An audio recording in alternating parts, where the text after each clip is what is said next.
Hello, and welcome to Them's Fighting Nerds, a debate podcast where two nerds enter, one nerd leaves. Now when men get to fighting, it happens here, and it finishes here. Two men enter, one man leaves.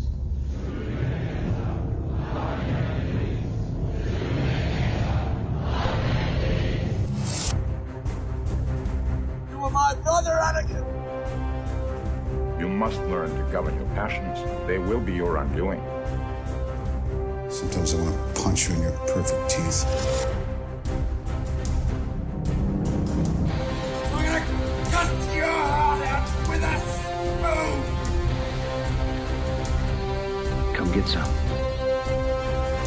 You penitent way of pain! There can be only one. I am your host and moderator, Shawn Allred. On this episode, The Claim. Thor Ragnarok versus Guardians of the Galaxy Volume 2 is the best MCU movie. Tonight, our two debaters are Jesse from the Sudden But Inevitable podcast. Hey, Shawn, great to be back at Cheapseat. May I just say really quickly, by Odin's beard, I shall not lose.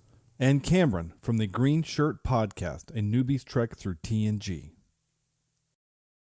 Now, I'm just a simple Marvel fan. I don't know my Jack Kirby's from my Steven Ditkos, but I do know that Guardians of the Galaxy Volume 2 is, hands down, easily the best MCU film there is, certainly better than the overrated, crushingly flawed, very disappointing Thor Ragnarok. Thank you for that opening statement. That was great, especially since I 100% pictured you as the chicken lawyer from Futurama. Here are the rules. There will be 5 rounds. The debaters have agreed upon the subject of the first 4 rounds, and the 5th round being a subject of my choosing. Each round will last roughly 10 minutes, with a 2-minute rebuttal. Points will be awarded for making a good topical point. The person with the most points wins the round. 3 out of 5 rounds wins the debate, and the subject will be closed forever. And this ruling will be etched in stone and placed upon the hill on top of the thing, so we do not incur the wrath of the whatever. Agreed. All right. So ready. So, with a flip of a coin, I literally have a coin. They can see it. This is my Pie Show coin. It's my Order of the White Lotus coin. So, the White Lotus is heads, and the back is tails. I think Jesse is actually the one that threw down the challenge, so you get to call it in the air, heads or tails. Tails. It was tails. It was tails. So, Jesse gets to go first on our first topic. Here we go. You guys ready? Our first topic is characters, both good and bad. Jesse, you're on the clock. Okay, here's the thing. There are a lot of characters that would be really easy to slot in to this part of my argument. I mean, Thor Ragnarok is just full of fun characters. Maybe it's not full of the most important characters in the MCU, but I'll tell you what, it is full of some of the most enjoyable characters in the MCU, and it has Loki. I mean, Loki has the last little part of character development that we need before we get to the Infinity War and the Endgame in this movie. And, I mean, that alone, I think, is enough to bank this whole thing on. But I am not going to do that because there's just so many good characters in this movie. You've got father figures in both movies, right? Old, wizened father figures. But in this one, it's played by the incomparable Anthony Hopkins. I mean, Anthony Hopkins' Odin, to me, is sort of the Mufasa of the MCU, right? That's the kind of feeling that you get when he goes. Like, he's in Thor Ragnarok for, I want to say, 3 minutes, 4 minutes, maybe. He pulls tears every time I watch this movie, and I know exactly what's going to happen. Just the emotion in his voice. Like, you know that everything that Anthony Hopkins has ever done, right? He's a master of emotion, and he's a master of subtle emotion, and the subtle little breaks and quivers in his voice when he's speaking to his sons right before he just lets his time end it hits me every time. It really hits me, and it really hits Loki, because when he says my sons, plural, Loki turns almost and looks directly into the camera like, you guys, that's a character moment. It's just like, anybody who's ever had a dad that they were hoping for this much approval from can really appreciate that moment for Loki, even if we didn't do all the same kind of things that Loki did. But, that's before we get to all of the other cool characters in this movie. That's before we get to Hela, who's maybe not my favorite, but she's definitely having fun, at least. But there's Heimdall, played by Idris Elba, and he definitely, we know, like, from outside the MCU interviews, he doesn't always, I don't know if enjoy his time there is the right word. We know that he has thoughts about the MCU that may not line up with what Heimdall would think, right? Let's say it that way. But he still commits to the role, and he gives you that nice mystic warrior. You're like, wait, where is this character? And he's like, quote unquote, replaced with Scourge. And any movie that has Karl Urban, for me, gets like a free bonus point and a half. That's just all there is to that. Ever since I saw him charge down that hill to the king as Éomer, I was like, I'm sold on this guy's career. It doesn't matter what the genre is. It doesn't matter what the setting is. I'm ready for some Karl Urban. Objection, Your Honor. We are here to debate Thor Ragnarok, not The Two Towers or Return of the King, which are significantly much better films. I didn't know this was a court proceeding, but I actually will I will sustain your objection. You're right. We need to stick with Thor Ragnarok, please. I can do that. And I can do that by reiterating that Scourge, again, a character we meet in this movie, has a nearly complete and, I don't know if I would call it relatable arc, but easily understandable, right? So he takes what should be a really dumb part and he elevates it to this level that he has of sincerity with Scourge is like, I think that's what makes the character good, because had that been played by any other, non-main, non-A-tier actor, I just don't think it would have worked. I mean, there are so many huge names in this movie. For Karl Urban to be sort of relegated to a side role is kind of amazing, and he knocks it out of the park. I think that character is very well done.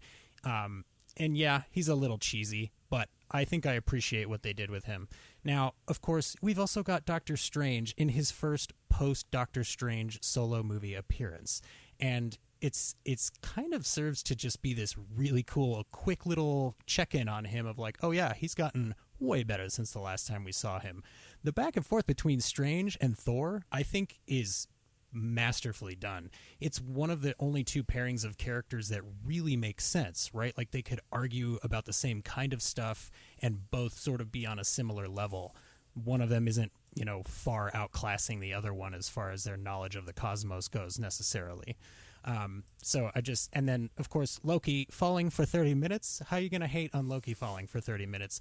You guys, we haven't even mentioned how great it is to see Hulk in, half control. Hulk as Hulk. Hulk gets to be Hulk in this movie, and it's lovably enjoyable. Hulk in the bath, Hulk with the towel, Hulk with the necklace.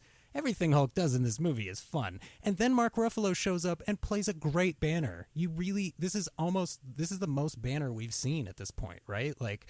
And it's just, you guys, the characters in this movie. And that's all before we even mention Korg. Now, I'm not always a big fan of the director putting himself in the movie and, putting themselves in a role that's, semi-important. Sometimes that bugs me. It really does sometimes.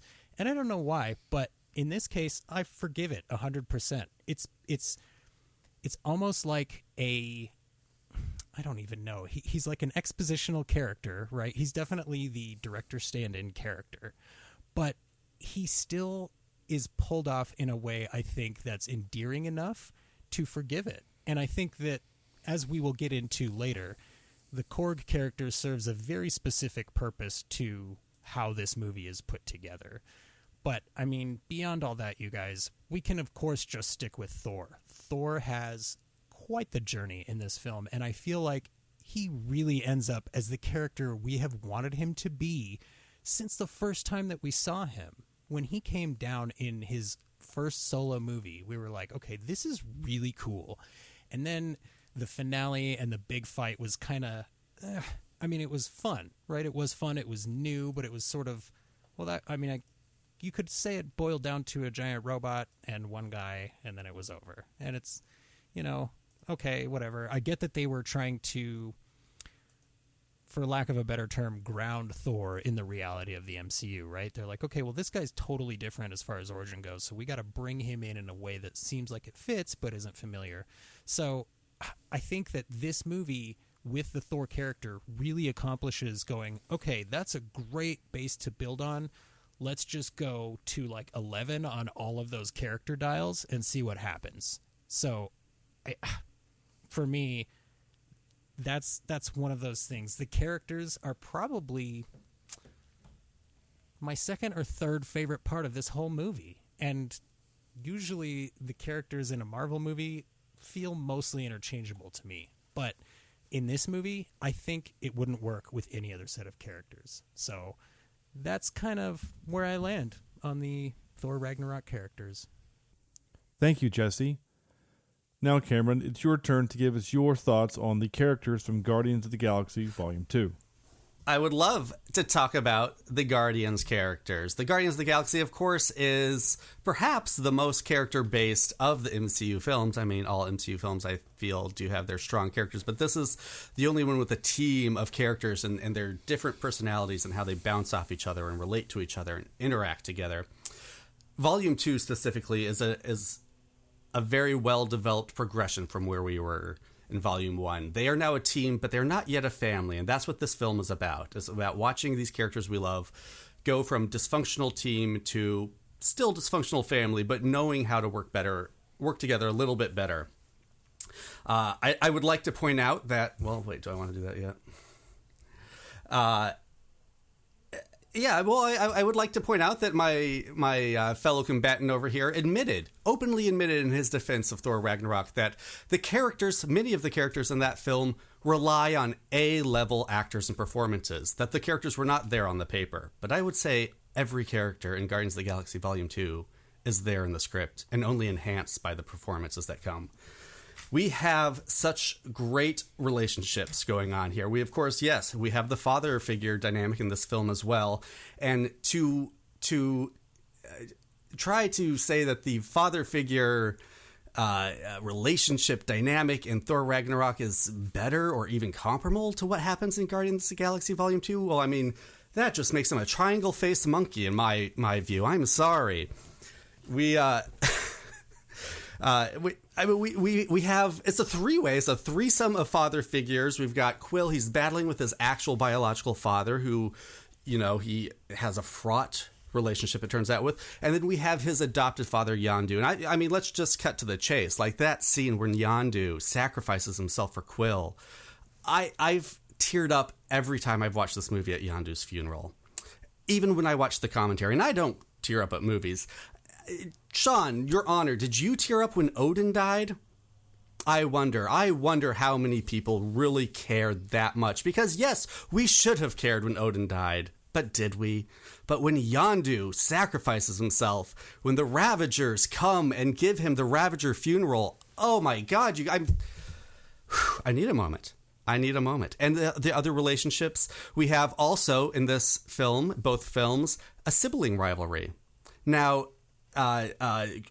Nebula and Gamora's relationship is so deep and so there's just so much going on there, and it travels a whole journey in this movie, which I would argue Loki's and Thor's does not. I don't know what happened. In Thor Ragnarok, the last we see Loki, he's lying in a puddle of his own piss, electrocuted by Thor after having tried to backstab him yet again. And then what? We don't know. He just shows up for a slow motion fight scene when he suddenly decides he wants to sacrifice everything. I don't know how Loki got from point A to point B. I don't. But I know what happened to Nebula. When Nebula becomes a good guy in Infinity War and Endgame, that is earned because of what happens in this movie. Loki's slow motion scene to the Immigrant Song is not earned, my friends. I am sorry. Now, furthermore, what else do I have here? Oh, so I just think Thor is a movie with a bunch of characters in service to jokes. Korg is there to tell jokes and exposition. The Grandmaster is there to be goofy and funny and tell jokes. Guardians of the Galaxy Volume 2 is jokes in service of the characters. There is no joke in the Guardians of the Galaxy 2 that is just a joke. Every line tells you something about the character or the relationship between the two characters who are talking, or something about the dynamic and themes of what is going on. There are layers. There are so many layers of Guardians. Guys, I was just watching it. There's not a single line in this that is a throwaway or just an irreverent one-off. But that is all that half of Thor Ragnarok is, oh, it's funny, Thor's kind of a badass and then gets hit in the face with a ball. And then I guess, the other relationship I want to bring up is Drax and Mantis. Drax and Mantis's relationship is so much fun. It's laugh out loud hilarious. It's, I don't know, it's not heartbreaking, but I mean, you get the feels watching them. They are such a great, non-romantic male-female coupling in this movie, and it's so refreshing and so fun. We've got the villains. Let's talk about our mini-bosses. Taserface versus the Grandmaster, only one of which gets a satisfying comeuppance within the film, while the other is just a throwaway post-credit joke. And then we've got Ego versus Hell. And I mean, there's no competition there. Ego, I mean, his whole character revolves around the themes of family and found family versus toxic biological family. And I mean, and it's Kurt Russell. My case is closed there alone. But we've got Hel, who should be, that she is Thor's sister. There's a lot going on there. She makes some good comments about how, Thor or Odin dismissed her for just doing what he taught her to do, about how Odin kind of whitewashed their own history. There's something there, but the film drops it. Thor never really engages with her on that. Thor never has a reckoning about his father's history that Hel brings up to him. That never happens in the film. Can I make a point of clarification? Are you pronouncing her name wrong on purpose? Hel? Yes. Hela? Hela. Well, it was Hel in the original Norse mythology, right? Sure. Yeah. I'm just, for those that only watch the movie. It's how she was introduced in Age of Ultron, which is another problem with Thor Ragnarok, in that so much of it relies on the worst part of previous films. I'd say it's a strength, actually. May I have my rebuttal now, and then we'll give Rebut away. Okay. So, first of all, you're right. Yondu is great. As the adopted son of a real-life stepdad, that scene hits me hard every time. There is no way to deny that scene is emotional and impactful. But that scene is emotional and impactful because I love my stepdad dearly, and he means the world to me.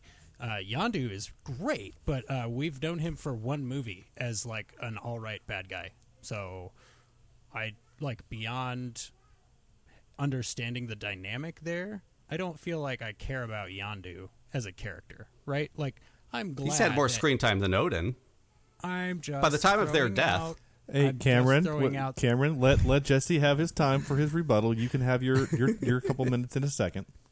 I'm just throwing out that for me, Yondu is a bunch of fun, and then in the second installment, they're like, oh, we should probably imbue him with some meaning, which, to be fair, they did a great job of. Now, which, to be fair, Thor Ragnarok does a lot of too. To believe that there are no characters in Guardians of the Galaxy 2 that are purely there to be a joke and then mention Taserface in the same breath feels a little disingenuous to me. I'm just going to throw that out there. He's the mini-boss. Drax is the joke character, in case you were wondering. Drax is there to tell jokes and be funny and give exposition. Like, he knows more about the universe than most of the rest of the characters. He just doesn't talk a lot, because of the tragedy, etc. Now, I love the Drax character, but not for reasons that are dissimilar to why I love the Korg character.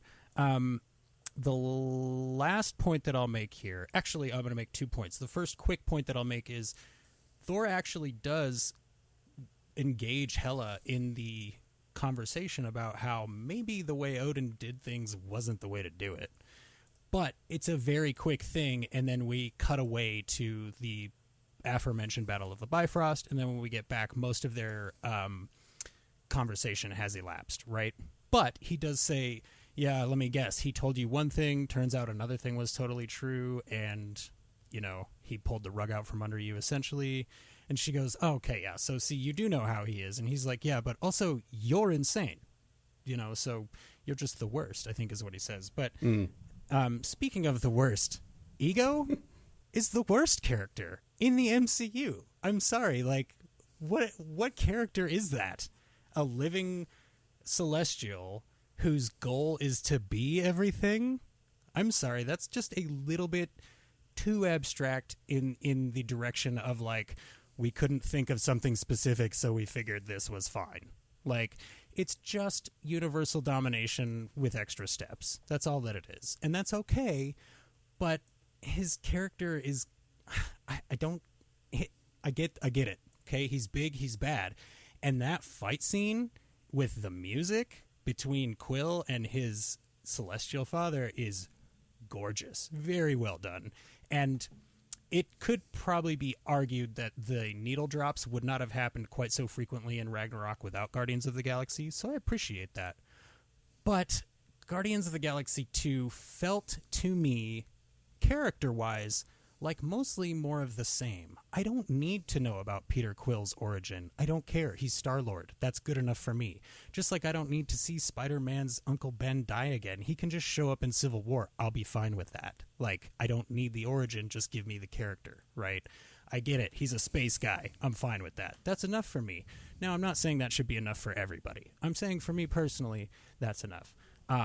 So I'm going to say in a film about found family, Peter Quill's origins and his father are very important to explore on a thematic level. And it's not the same as seeing a story we've just seen a lot of times, and that's why we don't see Uncle Owen for the third time in 10 years of cinema. It's not an incorrect point, but make a point of that, Shawn. It's not an incorrect point I just made. For me, the character doesn't land. Like, for them to go, you know, for me, it felt like an easy way for the movie to get back to the 1980s. And you know, I'm not bagging on the 80s. I'm just saying, like, we have the soundtrack, we have some of the aesthetic, we have Quill's pop culture references. Like, it's fine, man. We don't have to actually physically go to the 80s and then bring the 80s. Are you talking about the 3-minute scene at the beginning? No, I'm talking about putting Kurt Russell in the movie. Whoa, oh, now you were complaining about Kurt Russell himself being in the film. Well, I think our case is closed. I'm saying the character doesn't matter to me and the actor doesn't elevate it, like you were saying I claimed all of the A-list characters in Ragnarok do. That's my rebuttal, Cameron. Not all. I would love to yield the floor to you. Well, I would like to ask our debate moderator here if he has any questions he'd like to clear up before he makes his decision. Do I have any questions? No, I don't have any questions. Being a fan of both films separately and equally, I find both good points that you have both made, and I also find some things that you've said about the other film both funny and incorrect. All right. Well, I agree that Ego's plan to destroy the entire universe falls a little short of interesting, much like many of the MCU villains do. The MCU has a villain problem, and Ego falls partly into that. Up until he reveals his grand plan, I find him a fascinating character when he is just kind of a creepy father figure to Quill. That is great stuff. I feel Hela also falls into the boring villain because she just shows up out of, her imprisonment and wants to rule Asgard and fight people. With who? Like with an undead army? Yeah. Well, I mean, she has to go there for reasons, but yeah. She has reasons, yes. There's a lot of reasons in Thor Ragnarok. I guess the last thing I will say about characters is I am surprised I have to debate this with Jesse because Guardians of the Galaxy is basically Star Trek The Next Generation. As far as characters go, this should be in Jesse's ballpark. We have Mantis, who is the obvious Troy. I mean, that one's a gimme. But Drax, who is the combination of Geordi and Data in that he doesn't understand metaphors and is pretty socially awkward. Quill, obviously Riker, who has daddy issues, is horny and a bit scruffy. Groot is Worf, the strong silent type who is easy to anger and doesn't always understand humans. Gamora is actually Picard with the very strong moral compass, humorless, and the fraught sibling relationships. And then finally, Rocket is Q, just because he's a mischief maker and pushes people he cares about away. And okay, that one was a bit of a stretch, but Rocket's Q. So that's my ace up my sleeve to get Jesse on board. More than one of those is a stretch, but I like your justification for a couple of them. I'll take it. Thank you, gentlemen, for that rousing first topic of characters, both good and bad. We are moving on to the second topic in our 5-topic debate tonight. The second topic is the plot of the movie. Since Jesse went first last time, I will let Cameron go first this time. Oh my. Well, I just think the plot of Guardians of the Galaxy is very clear and very well done. Again, nothing in this film serves only one purpose. Everything is meant to, be entertaining and supply character or drive the plot or magnify the theme. So we've got this opening escape from the Sovereign, I think they're called, the gold dudes. And we see Quill and Rocket, and they're not working well together. The team is not functioning. Neither of these people who both want to lead the team are being good leaders. And so that's right off the bat, that gets them in trouble, gets the plot started, but is also introducing what our overarching, themes and character arcs are going to be here. And then we have the moment there on the planet where there's parting ways, and we're just very, the conflict and emotional stakes are very clearly put out there. We've got Rocket, who pushes people away. He doesn't want to allow people to get close to him. We've got Quill, who's kind of had one foot out the door this whole time because he feels he's missing something in his life, a father figure, which he is not getting from this found family he has. And neither of them are ready to lead the team. And so they have to go in separate ways, much like, I'm going to bring it back to Star Trek Beyond, where the team has to separate, work together individually to find out that only together as a cohesive unit do they really have what it takes to kill a Celestial. And I just think that's all done very well. We follow, Quill and Rocket are really the two big protagonists of this movie, and we follow their arcs incredibly clearly. We see where they are at the beginning of the movie, which is very different from where they are at the end, and we can track that progress. And it's just a really fun ride. We're introduced to Ego, who, partly because he's Kurt Russell and we want to love Kurt Russell at all times, we're rooting for him. I'm rooting, even though I knew ahead of time that, he's a planet who's supposed to be the bad guy. I was rooting that maybe he would be the good guy and he'd be this great father figure for Quill. And that it would be the Ravagers and the Celestial, right? We've got all these red herrings who are like, maybe these are the big bads of the movie, and they're out there, but one by one they drop away, and we find out, no, we get the fun twist that even if you see it's coming, that Ego has nefarious plans for Quill's friends and the rest of the galaxy.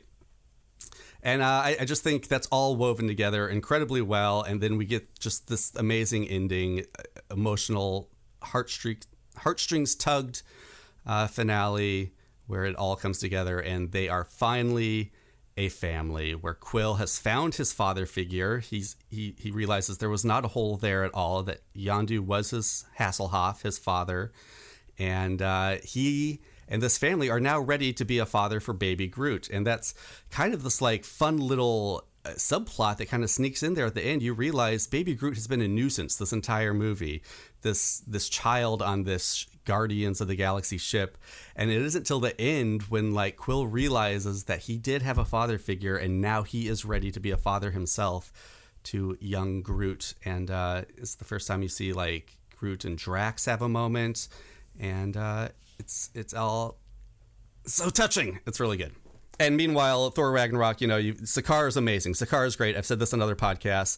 Taika Waititi wanted to make a Sakaar movie, and no one likes what happens on Asgard. I have not talked to one person who's like, oh yeah, I really like the Asgard subplot. No one. And we're here to discuss the whole movie, not just the best parts of the movie. Thanks for making my next point for me, Cameron. You're welcome. So good at that. It's like you know what I want you to say. I'm just going to tee you up, Jesse. So I feel that statement is not entirely incorrect. Taika Waititi wanted to make the Sakaar movie, but But you can't just do that because Thor has all of these restrictions with his character. You got to tie him to Asgard. He's got to be paying attention to what's going on there. He needs to, like, you know, keep that place safe while also helping out Earth and that, and the other thing.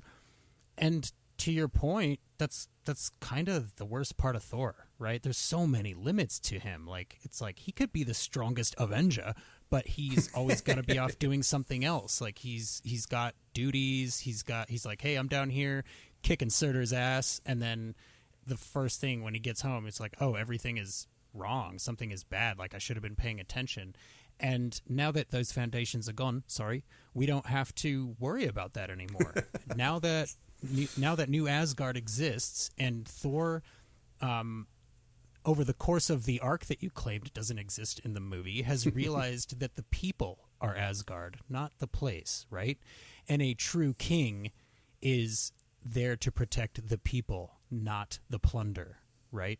That's where Odin went wrong. That's one of the things that Thor disagreed with about Odin, and Hela disagreed with it. And Thor saw that point because, as I said before, they did have a conversation about it. Now, here's the other thing. Thor, throughout this movie, he breaks the chains, right? He's got no more restrictions. He's just a cool superhero character now. He's not tied to one place or the other. He doesn't have to be, you know, always paying attention to the throne, and he doesn't have to always be paying attention to what his brother is trying to do. And I'm glad that you mentioned that we seem to see Loki just get shocked and then randomly show up at a fight. But that's not what happens at all, Cameron, and I think that's a gross oversimplification that you may have employed on purpose. Right up to that scene, Thor and Loki are discussing their very nature as beings and why their relationship, their entire lives, has been fraught with such conflict. Now, they basically come to an understanding there. Thor explains to him, this happens every time. I trust you, you betray me, but you're becoming predictable, right?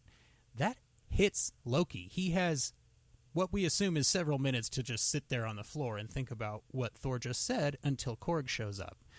And then Korg goes, you know, hey, we're leaving. And he says, you seem in desperate need of leadership. Then we see him show up at Asgard, and he proclaims your savior has arrived. That's why he went back. He didn't go back because he's suddenly a good character. He went back because he saw an opportunity to keep being Loki.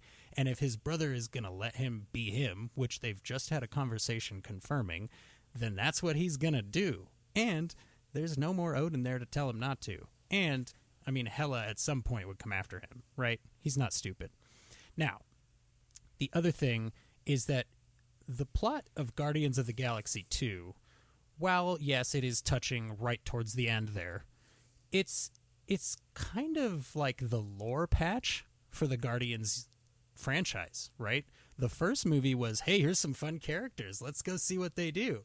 And it was great fun. I had a blast. Guardians of the Galaxy 1 is one of the most original movies I had seen in a long time. And for it to also be a Marvel movie was insane and very impressive.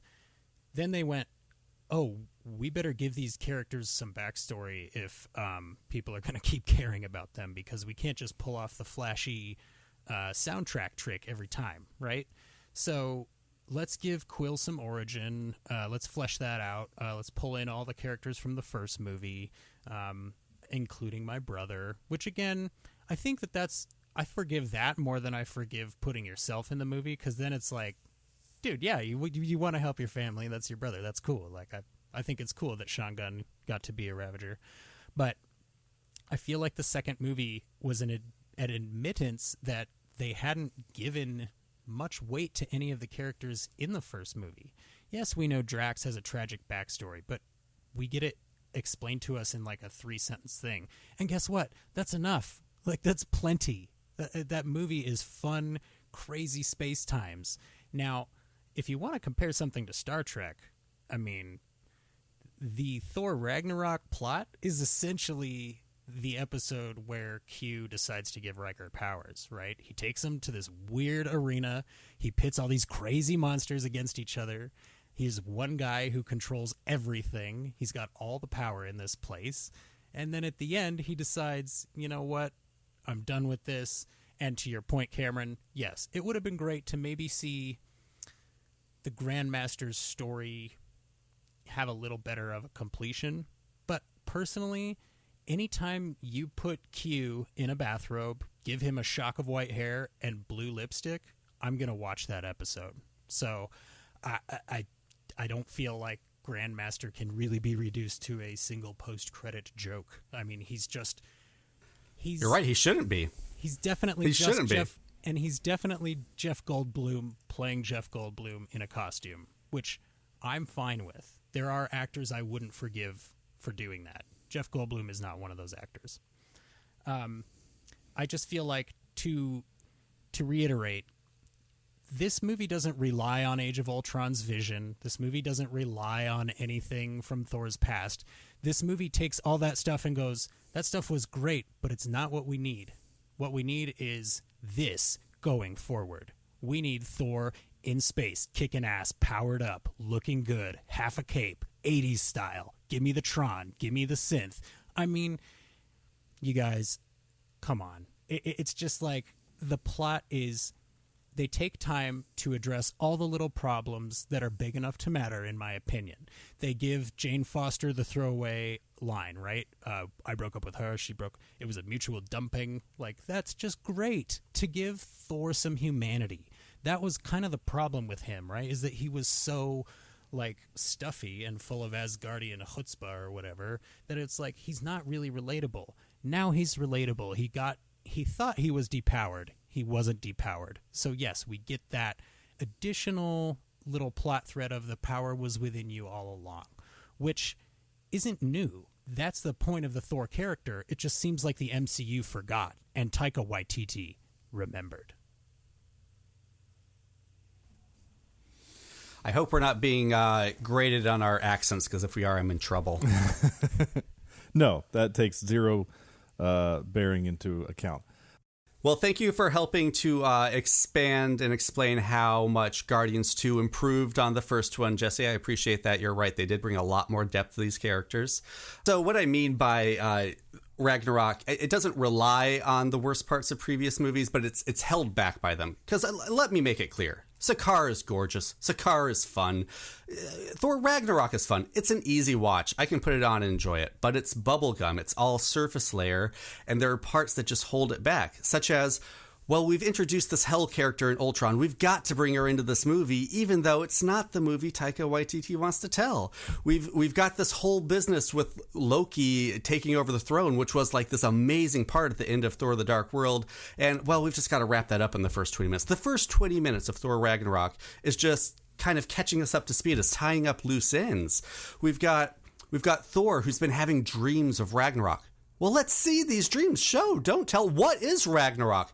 Oh, it's a prophecy. Why does Fire Demon want to kill Asgard? Oh, it's a prophecy. That's all the title of this movie is. Yeah, seeing Thor and Strange is fun, but the only reason it's there is because it was a post-credit scene on Doctor Strange. It slows down the whole beginning of this movie. Strange doesn't have to be there.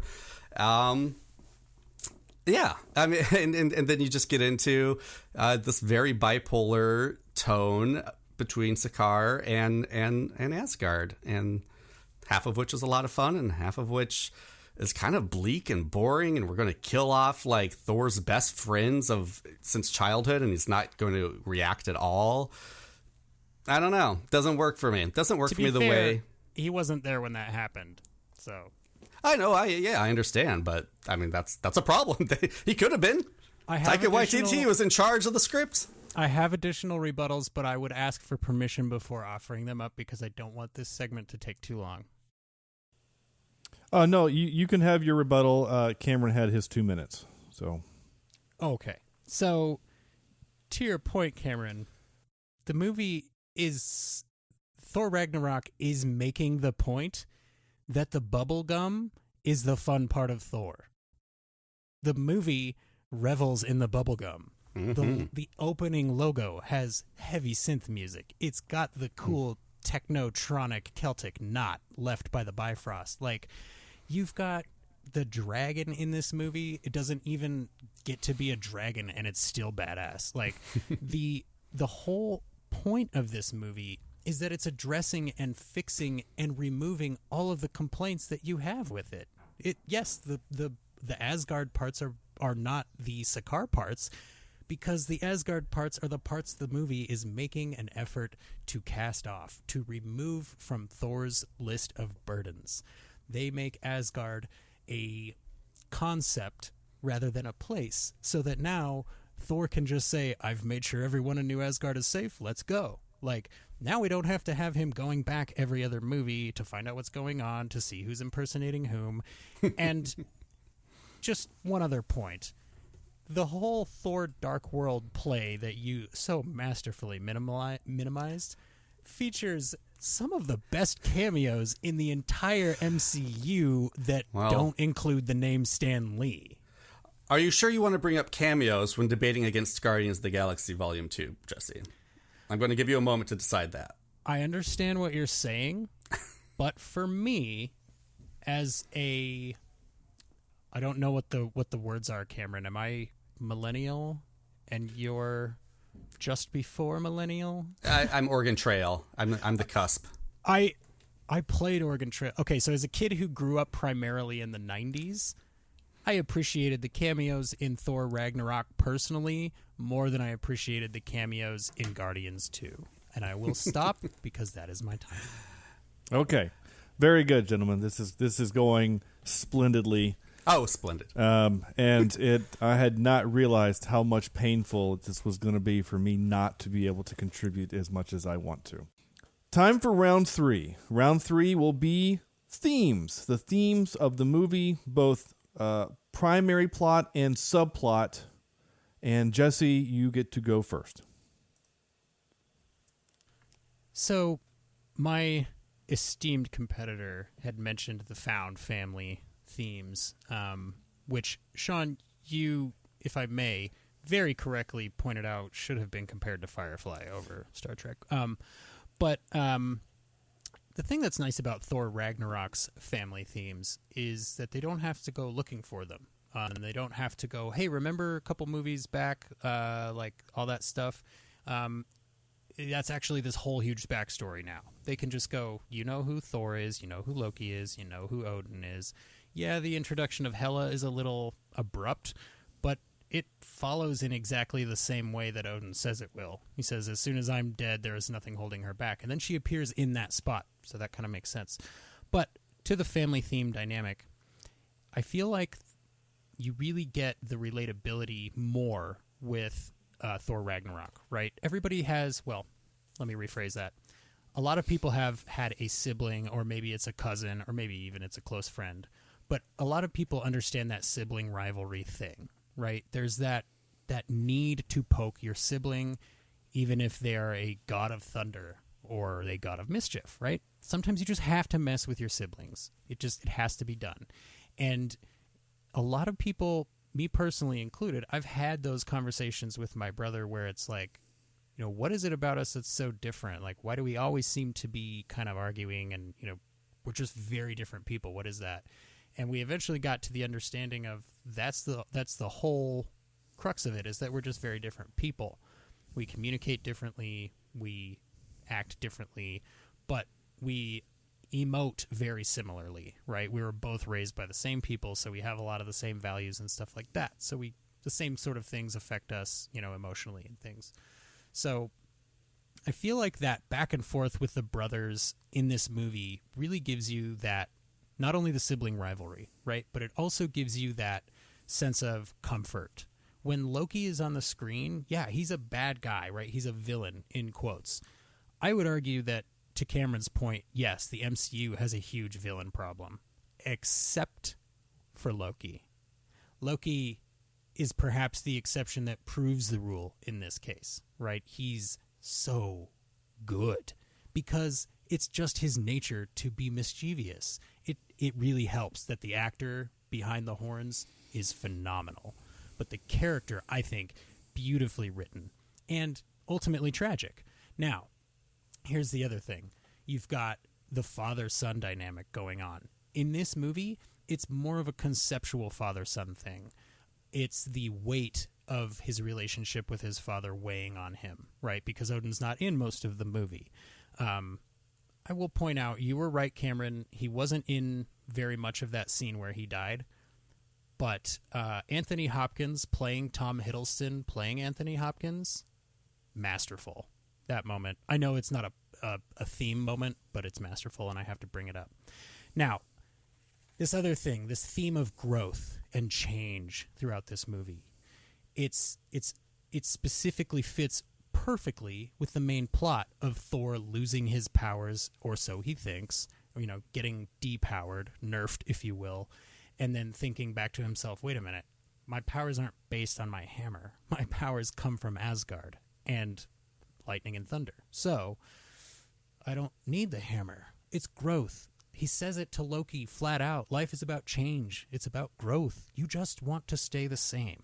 And I feel like maybe for the first time last night as I was watching it, that really hit me, because I'm going through a period of personal growth in my life, and it's kind of the first time I've ever put effort into something like that. So to see that sort of dynamic play out on a screen between two characters and two actors that I know and love, it just hits home for me. And I think that was probably something latent on the inside that I was feeling with this movie before I started this moment of self-growth, because it was, I felt almost called out. Like, oh, the movie is saying you can't just stay the same all the time.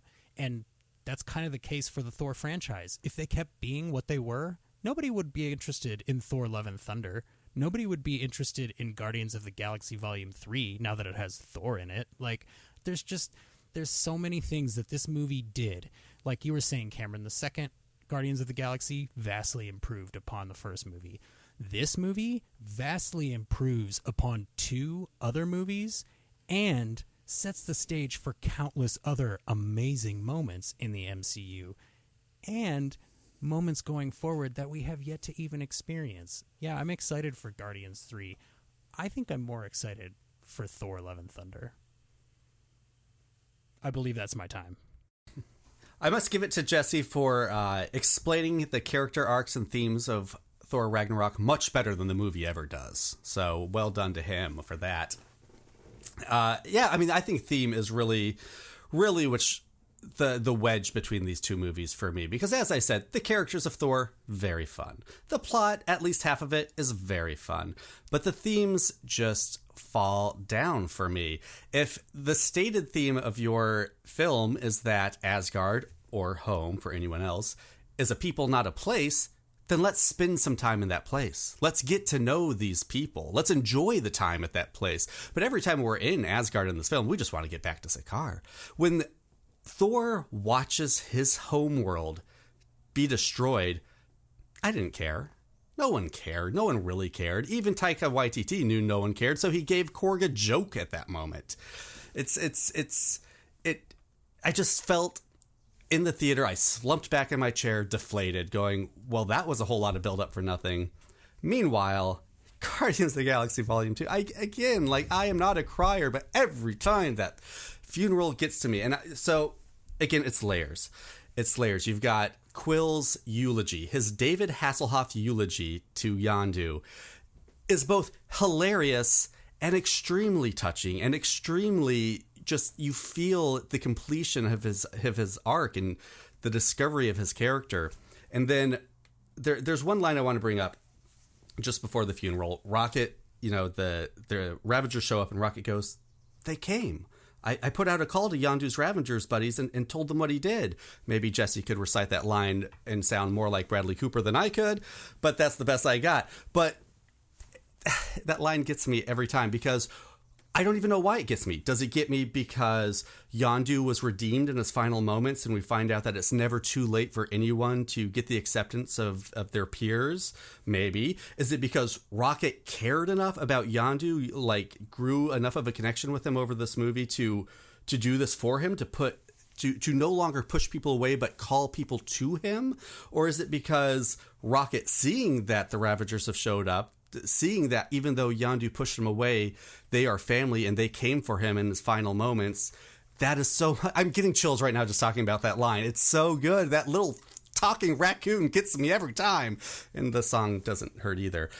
It's so good. Every line of this movie resonates back to the theme.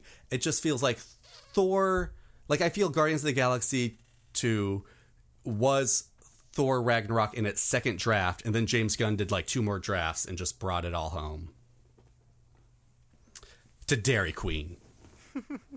Grill and chill. May I rebut? Rebut away, my trash panda. Now, I'm just a point of clarification. I have a question. You're bored when we're in Asgard, but you also want to spend more time there so that you can care about the people? It feels like it's kind of opposite. If the end of the movie is going to destroy it, and that's the theme of the movie, I want to care about it, yes. Oh, no, the theme of the movie, as I stated, was change. And that's Well, then just they did one that. of those moments of change. And Korg's line about the Foundations being gone is not a joke. He's reiterating the point of the movie. Okay, all of the stuff that kept Thor from being the coolest possible version of Thor is gone. That stuff is gone. Don't worry about it. There's no chance that somebody goes, hey, we've rebuilt your castle. Come on back and have to deal with it. It's not going to happen. That stuff is gone. Next chapter, right? The next chapter is coming up. And then in the post-credit scene, I mean, that chapter happens pretty quickly, right?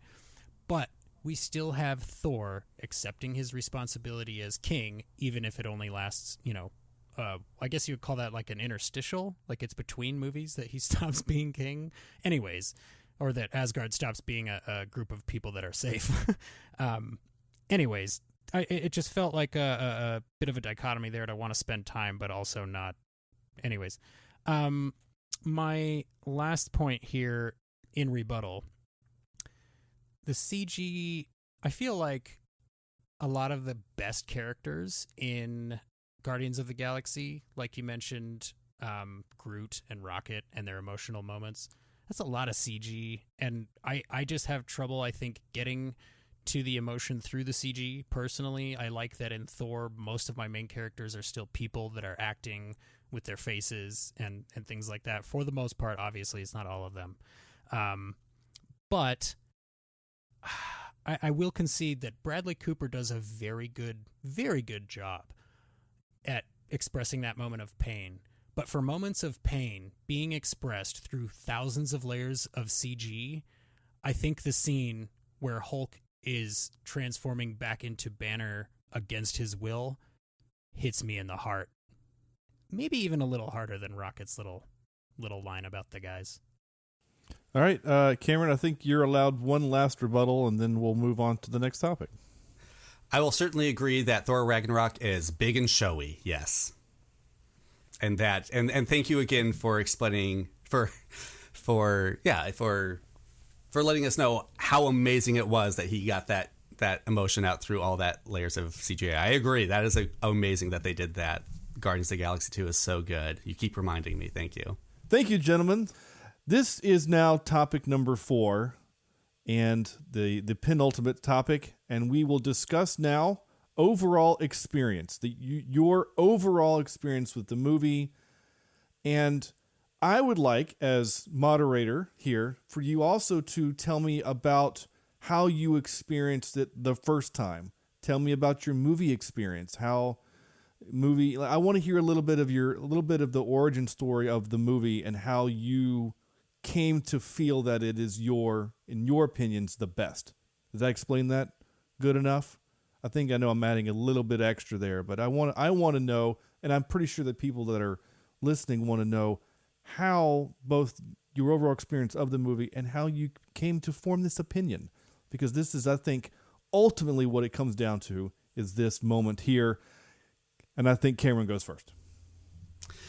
That's a great question, Shawn. I thank you for asking it. I do, again, want to make the point about Thor Ragnarok. If you were to design an MCU film in a lab for me, it would probably be Thor Ragnarok. You've got the 80s aesthetic. You've got the great synth music, the short-haired, funny, irreverent Thor. You've got the Thor-Hulk dynamic.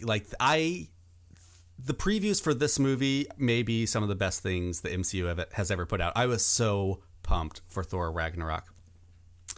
And I just remember right off the bat, those first 20 minutes, I was like, oh, we are just racing through this thing. Oh, Doctor Strange is really only here to justify that last post-credit scene. And again, by the end, I just deflated when it just the themes did not come home and for me the way Jesse has had to explain them to me. So it was a disappointing experience with that. But I was hopeful because I understand this opinion is in the minority. I get it. I know that this is a hot take, a lava monster hot take, but I was hopeful. I was hopeful maybe when I rewatch it. And I bought the soundtrack. I was like, oh, there's that great 80s synth score when Thor rushes out of the building and is searching for the Quinjet. It's so synthy and great. And I got the score, and the score is equally as bipolar as the movie itself. You've got this great synth stuff, and then you've got the classic MCU big orchestral horns, and they just don't gel the way this movie just does not gel for me. So that's my experience. I've bought the DVD. I've watched it multiple times. Again, it's fun enough to watch. It's got some great lines, some fantastic moments. Almost every scene of Thor Ragnarok is great in and of itself. It just does not add up to this complete movie. And I would argue Guardians of the Galaxy is the other way. You could take some scenes and be like, well, what's going on? Nebula's cutting grass on this weird planet. There's a big fight about Taserface. What's going on here? But it's when you put it all together, it's all the relationships. Everything is so interconnected that it just builds and builds. And again, I'm not a crier at movies, but I cried at this one. It's like this and The British Office and Lord of the Rings are the only things that can make me consistently tear up at the end. And I don't know why. I don't have that big of daddy issues, but it just hits me. And the fact that this blue, I'm Mary Poppins, y'all guy can bring the feel home that hard. It's just so great. I thought the soundtrack was better. I loved Guardians, but it had a villain problem. Who cares about Ronan? He's one of the worst villains of the MCU. So Guardians 2 was everything I hoped it would be. We got the great characters, the great space opera, the color, the music, the fun, and though, yes, Ego has a little bit of a problem at the very end, he was light years ahead of Ronan, so it just made for a fantastic viewing pleasure that just every time, I've seen this movie a lot. I watched it again for this show. Drax was cracking me up the whole time. I was almost woke my kids up laughing out loud. It's good times. It's great stuff. I'm going to give it over to Jesse while I recollect myself. All right. Well, thank you, Cameron. I appreciate the yielding of the floor. And may I say, before we go any further, I appreciate your passion and your willingness to defend your lava monster hot take, because it does take cojones to do that. It's not something that everybody would do, so I want to say thank you for that. Now, much like Ego, I do have a penis, and it's not half bad.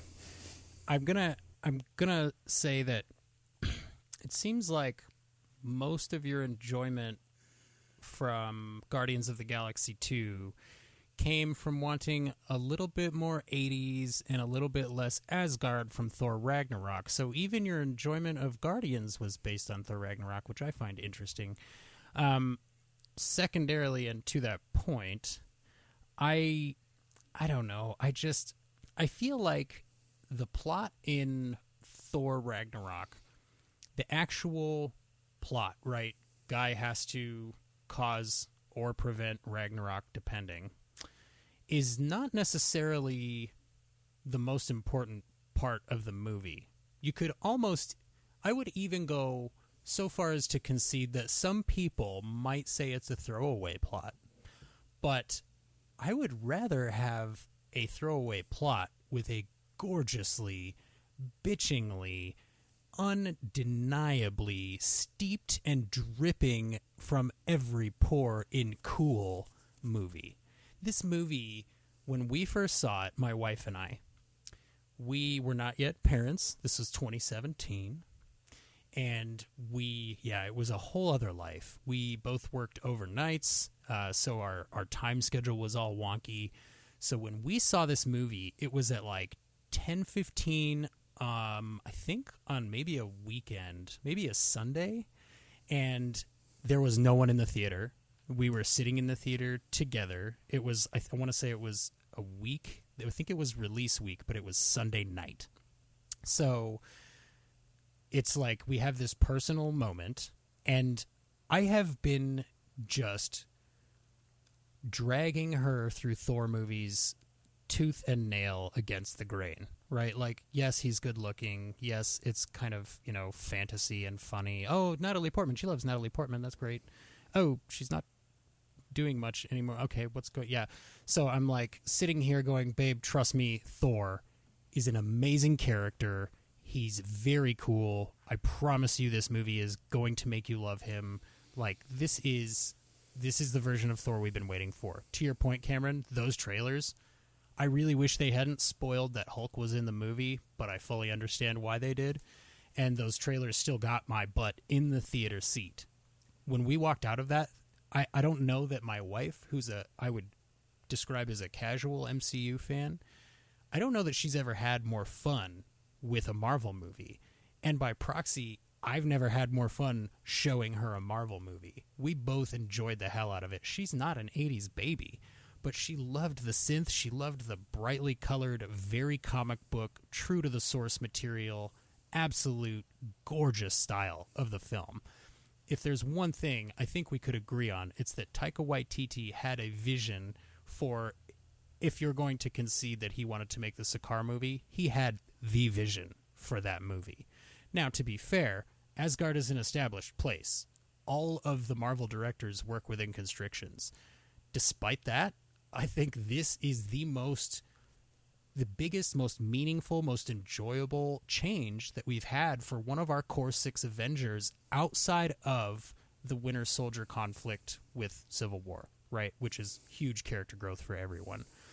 But this takes an original 6 Avenger and it gives him his true form. It goes from being, he's very kind of space English. He talks fancy, we think, which as a comic book reader, I loved that about Thor because they used it really great. And, they had the cool curly little font with all of his dialogue. So it was very cool. But it didn't really work in the MCU. It worked in the first movie for most of the movie. When he smashes the beer and says, "Another," that's great. But personally, I think the version of Thor that says, "You're just the worst," is the best version of Thor there is. That's who he should be. He shouldn't be uptight and always nervous. He's the god of thunder. He should be super chill. He should be overconfident. He should be brash. He should look good. I mean, you guys. And then, I can't believe I've done this, but Valkyrie, oh my god. She was, Tessa Thompson, a vision as Valkyrie. Come on. And the scene with the Valkyries assaulting Hela, straight out of a comic book. I mean, that rotating shadow over those Pegasus wings and the dragon fangs and the warriors' hair flowing as they fall in slow motion to the ground. It was, and you got so much in that moment. You see exactly why Valkyrie feels the way she does. So it's just, I don't know, for me, the overall experience of Thor Ragnarok, it was so supercharging for me. I was kind of starting to settle into MCU fatigue, and I was like, you know what? Thor's my favorite. If they don't do it well this time, they're not going to do it well. And they knocked it out of the park. It was a grand slam. It was amazing. All of the music, all of the visuals, even the quote-unquote boring parts to which Cameron refers, served an impossibly important purpose in Thor, the character's larger place within the MCU, which I could expound upon if you like. All right. Thank you, gentlemen, for your overall experience in this film. The last subject, the last topic that I have not told you yet, though you both were sneaky and mentioned it both in your overall experience, I wanted to ask you very specifically about the soundtrack / the score and why you feel that yours, the one that you like, is the better version of it, or the better both score and soundtrack. I'm collecting them together. I know they're different, but as a collective, score and soundtrack. And Jesse, you go first. What can you really say about the soundtrack and the score to Thor Ragnarok other than F yes? I mean, are you kidding me? This movie blends the music into the visuals in a way that is so effective and so comic booky. You guys, we've got bright pink, hard angled lines all over everything on Sakaar, and there's this very hard synth music, ending notes, very slamming the keyboard style things going on. And then you've got the rainbow effect of when the Bifrost opens, and you've got the synth going crazy right there. And then you have those killer drums coming in. Not only do those drums remind you of your favorite action movies from the 80s, but they actually bleed right into the score of Asgard, which is much more orchestral and traditional of a score, right? Now, the elephant in this room all night has been the Battle of the Bifrost. I could have started by saying, you guys, the Battle of the Bifrost, and in my opinion, that's most of the entire debate right there across all levels. And the thing that everybody loves, if you don't love all the other pieces of that battle or this movie, is that slow motion superhero landing on the Bifrost of Thor with Led Zeppelin blaring in the background. It does not, the needle drops in the MCU. Again, I concede that the Guardians of the Galaxy Volume 1 paved the way for a more open soundtrack environment for Marvel directors. However, I feel like Thor Ragnarok perfected that. For me, in Guardians of the Galaxy 2, you can tell that they really went, oh, you guys, we have to get a playlist as good as the playlist from the first movie. And it's sort of, it could be argued that the soundtrack from Guardians of the Galaxy outshines the rest of the movie in both installments. And that's not necessarily a bad thing, but if you're arguing that it's the best MCU movie and the soundtrack to the movie is better than the movie itself, that's for me, that's a difficult bridge to cross. Now, it's a good thing no one's arguing that. I'm not going to sit here and say that Thor has the best soundtrack. Any of the Thor movies have the best soundtrack in the MCU. But Thor Ragnarok has the best soundtrack in any of the Thor movies. Like, hands down by a mile, right? And that soundtrack, it just fits, like I said, fits the visuals so perfectly. You've got the synth mixed with the orchestral. You've got Thor's short hair mixed with his Asgardian cape, even though there's only half of it left. You get the Hulk theme in the most touching non-Scarlett Johansson Hulk scene in the entire MCU. To finally see Banner and Hulk connect with somebody that's not ridiculously good-looking and of the opposite sex was deeply meaningful. And you get those couple little notes of the Hulk theme, and and the Avengers theme. You get those little notes of the Avengers theme. You guys, the soundtrack and the score to this movie, even outside of all of the perfectly used Led Zeppelin, is, I'm gonna say it, and I know it's a pun, divine. All right. I've been trying to Google the sales records for both the Thor Ragnarok score and the Guardians of the Galaxy Volume 2 soundtrack.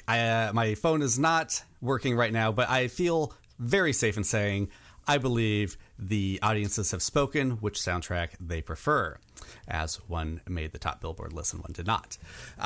Yes, the score and soundtrack for Guardians is, of course, great. Yes, the score is one of the first things people think about. It's not the best aspect, but they enhance each other. I enjoy the songs from the soundtrack more because of Guardians, and I enjoy Guardians more because of those songs.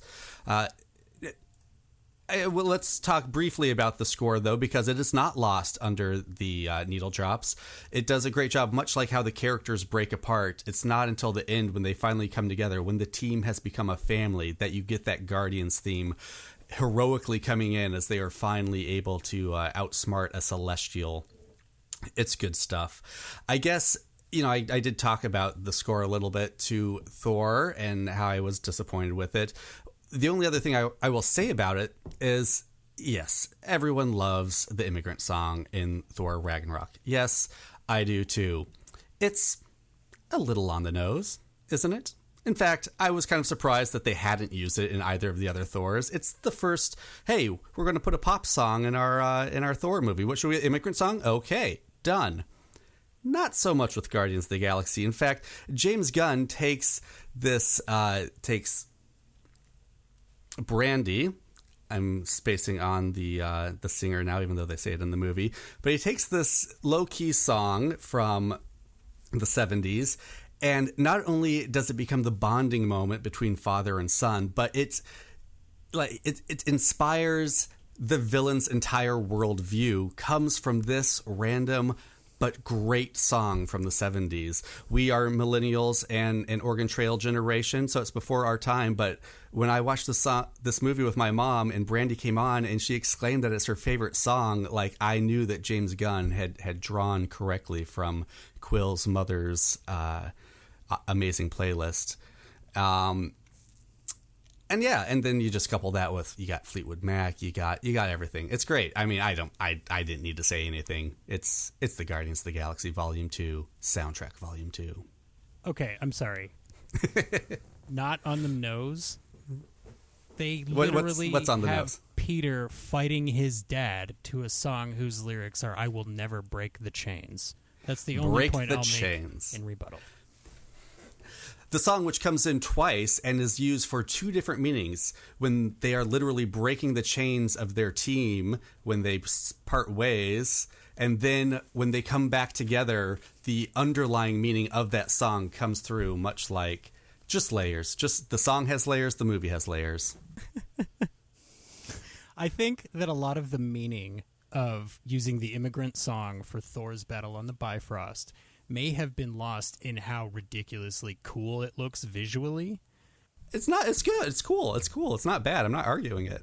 And I feel like and I'm not going to say that it's not on the nose, but I mean, there's certain times that you forgive that. And for me personally, I forgive that here. I'm not presenting that as a debate point. I'm saying it's a personal preference thing. Okay. Well, thank you, gentlemen, for discussing the soundtrack. And for what it's worth, the Guardians of the Galaxy 2 sold over 600,000 copies of a soundtrack and charting as high as, I think, 8th on the Billboard. That doesn't surprise me at all, because I would imagine that most of the people that remember those songs from that soundtrack from their childhood also grew up purchasing physical media, if you know what I mean. All right. Well, thank you guys for talking about the score and soundtrack. I appreciate that.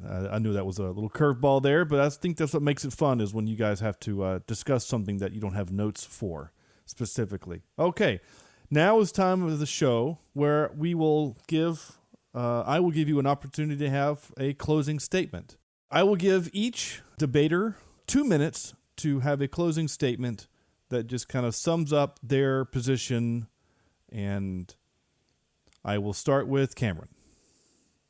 Yeah, the last point I'll say here, and you know, Jesse's brought it up. Jesse definitely, you know, has not surprised me too much. He's definitely very eloquently explained his love for Thor Ragnarok. I think maybe I understand Thor Ragnarok a little bit better now. I wish, you know, that had come across in the movie itself. But I feel his positions on it are similar with many people. I've talked with a lot of people about Thor Ragnarok, and what do they remember? What do people love about Thor Ragnarok? Well, as he said, they love the immigrant song. Man, do people love that immigrant song. Well, as Jesse said, who did it first? Who gave them permission to use 80s rock music during epic battle scenes? Well, it's the Guardians movies. People love Sakaar. They love that bright, colored space opera feel. Who did it first? Well, Guardians of the Galaxy charted that. They love the irreverent humor, the crazy, zany humor. Guardians of the Galaxy. What else do people love? The Valkyrie scene, those gorgeous slow motion painting-like sequences.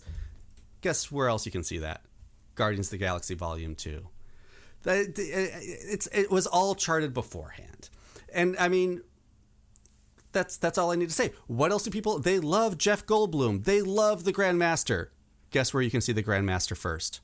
In the closing credits of Guardians of the Galaxy Volume 2. The greatest movie of the MCU canon. The end. All right. Thank you very much. Okay.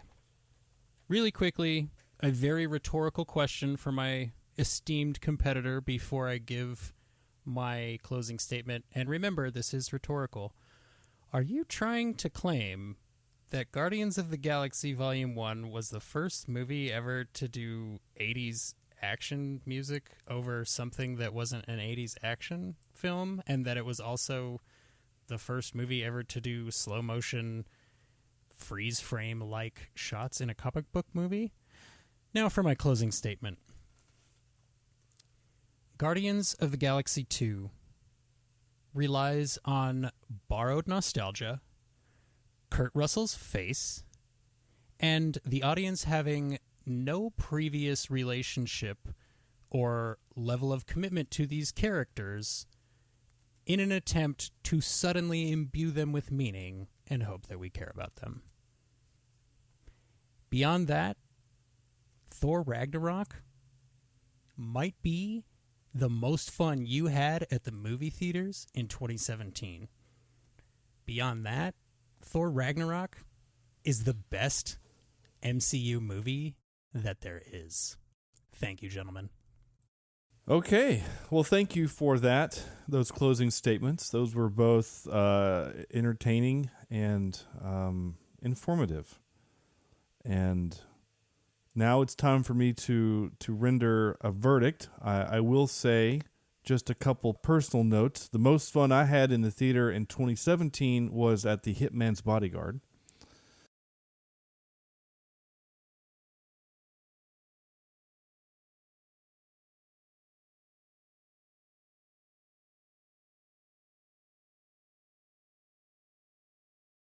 A couple little things that I just want to mention before I render the verdict. And this is just my opinions as a dude sitting in the chair.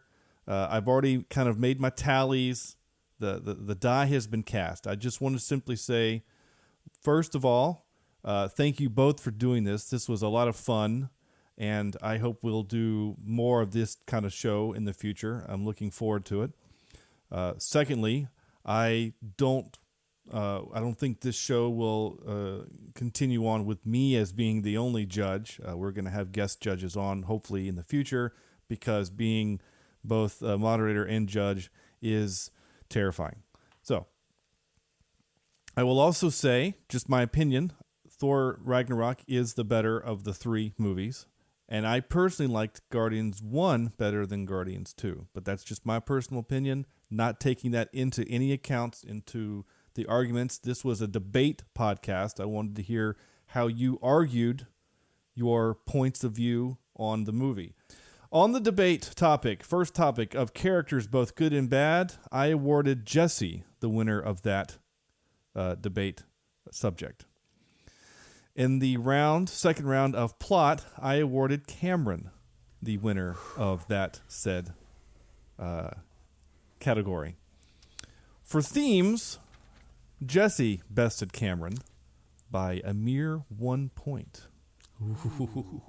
For overall experience, I also awarded Jesse with the overall experience. And for the last topic of score and soundtrack, I gave the win to Cameron. So with that, Jesse wins 3-2, and therefore... Ow, my nipples! And therefore, from henceforth, from now on, the subject of is Thor Ragnarok the best MCU movie over Guardians of the Galaxy 2 will be closed forever. And with that having all been said, thank you so much for listening. This has been a blast. The two guys are virtually shaking hands and saying they will go to the middle of the stage, shake hands, and then go to their respective corners and take pictures with their family. I guess that's what they do in debates. And without saying, I want everybody who is listening to know that I have the utmost respect for Cameron. And I feel like to come in with a take that hot and to perform as admirably as you did, and to actually get me to the point where I'm going to go watch Guardians 2 again, That's a big deal for me because I saw the movie one time and my wife and I were both like, so he just wanted to be everything. And then we walked out and we're like, whatever. We didn't walk out of the movie. I mean, walking out, we were like, whatever. But I think I'm going to watch it again and I'm going to keep Cameron's points in my head because I think there is more there than I was giving it credit for. And I would also like to say, on behalf of Cameron and I, thank you to Shawn from Cheapseat Reviews for hosting this little shindig. This was a blast, man. Thank you so much. Well, it's absolutely my pleasure until I have to edit, and then in which case I will be swearing curses at you both for all eternity. I do feel a little bit like Thor after getting pummeled by Hulk in the Grandmaster's arena. That's how it feels. But much like Thor and Hulk, I'm going to wake up dozed, but still eager to see Jesse's smiling face sitting next to me, telling me how I am a smoldering fire and he is a burning furnace. Cameron, Of friend. passion for Marvel. Friends Day. Friends Podcast. Well, thank you guys so much. This has been a blast. Again, Jesse from the Sudden But Inevitable podcast and Cameron from the Green Shirt podcast, the Newbies Trek Through TNG. This has been Shawn, your host and your moderator, and tonight your merciful judge, saying thank you so much for listening, and we will see you next time.